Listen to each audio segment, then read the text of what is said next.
you've worked with many NBA players, the late great Kobe Bryant, Kyrie Irving, Chris Paul, Amar'e Stoudamire, etc.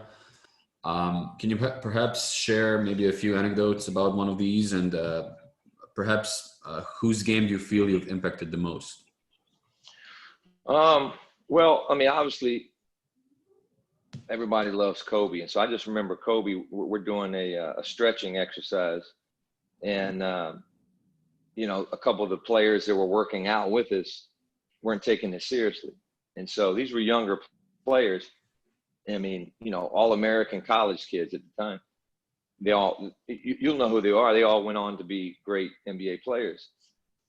They were messing around in the warm-ups. They weren't taking stretching seriously. And then Kobe just went off of them. He's like, that's why you're not going to have a long career.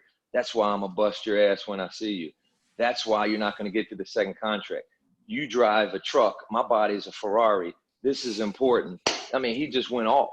And I'm like, man, and I'm thinking too, man, it's just warm-ups. And I'm thinking, no, it's warm-ups. It's important. So like, I'm as motivated as they come, and he motivated me. It's like, but I don't know. I mean, I only spent a little bit of time with him. I don't know if I impacted his game. He impacted mine. And that's the thing, Harry. Like, a lot of these guys are great. When you work them out, you probably take more from them as you're giving to them. Now, I lived with Amare Stoudemire for 3 years when he played for Phoenix during the summer. And, you know, I definitely helped him. I helped him have a consistent, more professional approach to his game. He was a pick and roll guy. He was an athletic guy. He was a rim run dunk guy, and he was great at it. High energy motor. And so we really worked on playing polished, playing with efficiency, playing with consistency. I remember a story. We worked out maybe 100 times one summer. I had 100 meetings, and he showed up for 99 of them. And the one time he didn't show up on time, ready to go, I left. And so when he got to the gym, he called me, hey, man, where are you at? We're supposed to work out. I said, yeah, that was an hour ago. I'm like, I'm not a babysitter.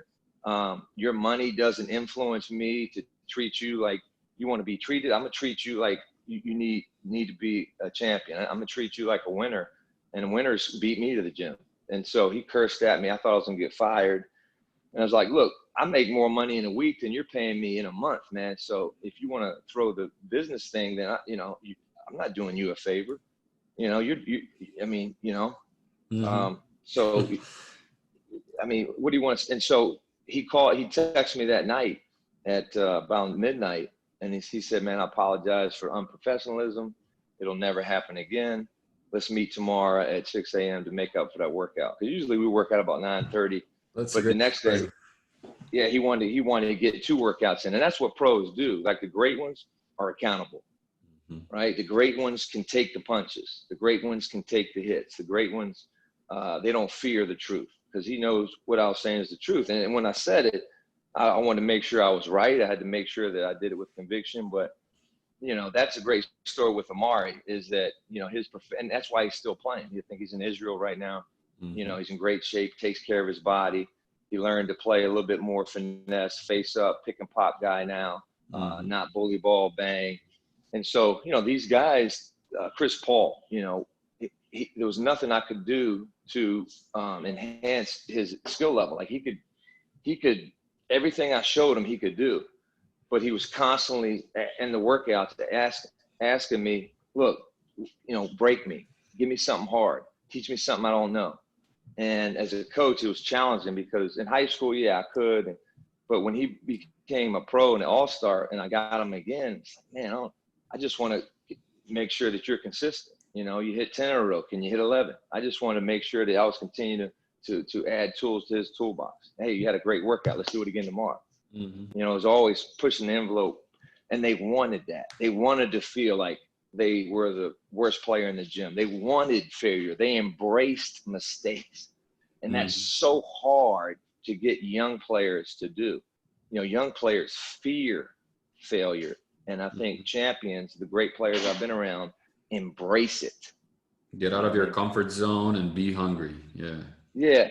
You know, Chris Paul told me one time, he's like, look, you know, make me uncomfortable, because you can be comfortable or you can be great. but you can't be both.